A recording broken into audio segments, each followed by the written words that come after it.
देखिए, नौमिला मस्जिद के बाहर हमारी मौजूदगी है। ये वही मस्जिद है जो पिछले शुक्रवार को जहां पर कॉल दिया गया था जुटने के लिए। फिलहाल यहां पर सिक्योरिटी के इंतजाम किस तरह से हैं आप यहां पर देख लीजिए। बहुत ज़्यादा सिक्योरिटी नहीं है लेकिन सिक्योरिटी है, लेकिन चप्पे चप्पे पर इसके अलावा जो संवेदनशील इलाके हैं वहां पर इसी तरह से सिक्योरिटी बनी हुई है। यही वो नौमिला मस्जिद है और इसके अलावा आला हजरत दरगाह की जो मस्जिद थी, ये दो मस्जिदें थी जहां पर लोगों को जुटने के लिए कहा गया था। और यहाँ से महज कुछ 100 मीटर की दूरी पर इस्लामिया इंटर कॉलेज है जहां पर वो गैदरिंग होनी थी और वहीं पर ही फिर जो टकराव हुआ पुलिस और उपद्रवियों के बीच में, और वो तस्वीरें फिर पूरे देश ने देखी कि किस तरह से स्थिति बन गई। और उसके बाद जो एक्शन एक हफ्ते तक चला और जो शांति अब कायम हुई है, पुलिस की कोशिश यही है कि आज जुमे का दिन है, नमाज शांतिपूर्ण तरीके से हो, किसी तरह की वैसी स्थिति उत्पन्न ना हो जो पिछले हफ्ते हुई थी। और यही अपील पुलिस प्रशासन की तरफ से भी लोगों से की गई है और दूसरी तरफ खानदान आला हजरत दरगाह की तरफ से भी यही अपील की गई है कि नमाज के बाद कहीं इकट्ठे ना हो, मजमा इकट्ठा ना करें, नमाज पढ़ें और अपने घर चले जाएं। क्योंकि सबसे पहली प्राथमिकता यही है कि जो शहर का माहौल है वो शांतिपूर्ण रहना चाहिए। क्योंकि बरेली का माहौल, ये कहा जाता है, बड़ा सद्भाव का माहौल यहाँ पर रहता है, लेकिन जो स्थिति पिछले हफ्ते बनी थी उसकी तस्वीर बरेली के लिहाज से सही नहीं गई। तो कोशिश पुलिस प्रशासन की यही है कि माहौल ठीक रहे। लेकिन इस बीच जो तौकीर रज़ा के भाई तौसीफ रज़ा हैं, उन्होंने बड़ा बयान दिया है। उन्होंने कहा है कि अगर पुलिस और तौकीर रज़ा के बीच संवाद होता तो स्थिति बेहतर हो सकती थी। इसके अलावा उन्होंने कहा कि तौकीर रज़ा खान को उसी बात पर टिके रहना चाहिए था जो उन्होंने जुमे से एक दिन पहले ये कही थी कि जो पूरा प्रोटेस्ट है स्थगित हो गया, लेकिन अगले दिन वीडियो जारी की तो उनके भाई ने ये कहा कि उन्हें उसी बात पर टिके रहने चाहिए था। तो ये बड़ा कबूलनामा उनके भाई की तरफ से किया गया। इसके अलावा अपील भी की गई है, जगह जगह मस्जिदों के बाहर अपील चस्पा की गई है। इमामों से कहा गया है कि आप प्रार्थना करें, माहौल शांतिपूर्ण रहे और लोगों से अपील करें कि नमाज पढ़कर सीधे अपने घर चले जाएं। तो फिलहाल स्थिति सामान्य है पूरे बरेली की, आवाजाही, बाजार खुले हुए हैं, कोई दिक्कत नहीं है, लेकिन फिर भी चौकस है, चाक चौबंद सुरक्षा व्यवस्था की गई है। जी शुक्रिया जावेद फिलहाल इस तमाम जानकारी के लिए। अब आपको बरेली हिंसा की एफआईआर की कॉपी भी दिखाते हैं जिसमें साफ पता चलता है कि हिंसा की प्लानिंग की गई थी।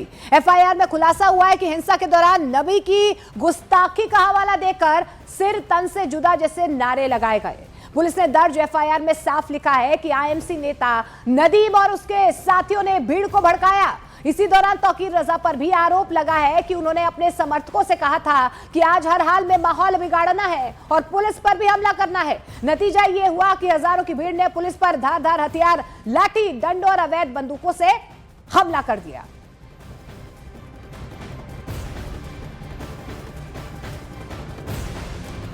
और इस बीच उत्तर प्रदेश के बरेली में हुई हिंसा मामले में वहां की पुलिस ने आरोपी मौलाना तौकीर रज़ा के करीबियों पर शिकंजा कसना भी शुरू कर दिया है। पुलिस ने अब तक 81 आरोपियों को गिरफ्तार कर लिया है, जबकि 100 लोगों को हिरासत में लेकर पूछताछ की जा रही है। इस पूरे मामले में डॉक्टर नफीस की गिरफ्तारी को सबसे अहम माना जा रहा है। बताया तो यह भी जा रहा है कि उसकी इस हिंसा में अहम भूमिका थी। इस बीच बरेली की सड़कों पर संवेदनशील इलाकों में पुलिस का फ्लैग मार्च हुआ है।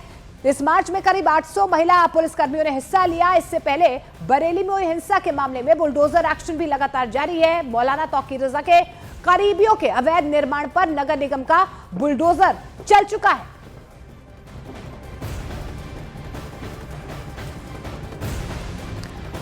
और बरेली हिंसा को एक हफ्ता बीत चुका है। पिछले जुमे को बरेली में आई लव मोहम्मद पोस्टर विवाद के बाद हिंसा भड़की थी। पुलिस ने हिंसा के आरोप में मौलाना तौकीर रज़ा समेत 81 आरोपियों को गिरफ्तार किया।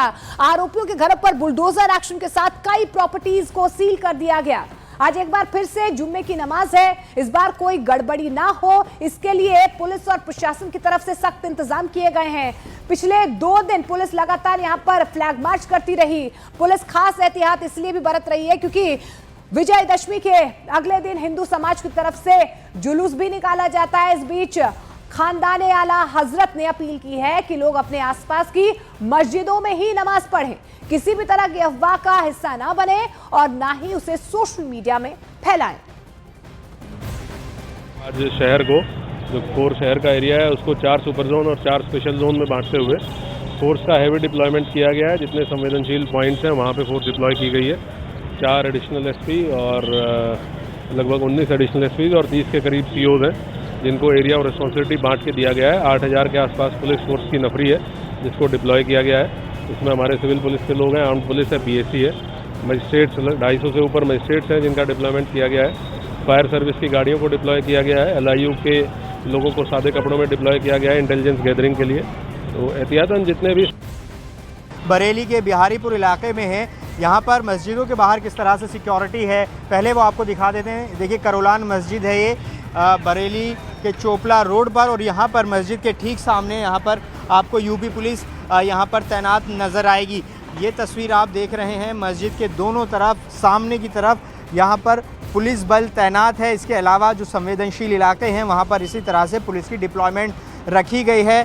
चाहे आला हज़रत दरगाह के पास का इलाका हो या फिर नौमिला मस्जिद के आसपास का इलाका हो, इस्लामिया ग्राउंड के आसपास का इलाका हो, उन तमाम जगहों पर भारी डिप्लॉयमेंट किया गया है। पुलिस चाक चौबंद व्यवस्था की है और पुलिस की तरफ से ये कहा गया है कि कोई भी अगर माहौल ख़राब करने की कोशिश करेगा तो सख्ती से कार्यवाही की जाएगी। और साथ ही पुलिस ने अपील भी की है कि जुमे की नमाज के बाद लोग अपने घरों को जाएं, और यही अपील ख़ानदान आला हज़रत की तरफ से भी की गई है कि नमाज के बाद आप अपने घर जाएं, भीड़ इकट्ठा ना करें, अफवाहों पर ध्यान ना दें, ना उसका हिस्सा बने और ना उसको फैलाएं। अभी जो शांति स्थापित है बरेली में पिछले एक हफ्ते से पुलिस प्रशासन की यही कोशिश है कि ये इसी तरह से कायम रहे, किसी तरह से फिर से माहौल ख़राब ना हो। लेकिन पुलिस का एक्शन भी लगातार चल रहा है। 81 गिरफ्तारियां अब तक बरेली उपद्रव मामले में हो चुकी हैं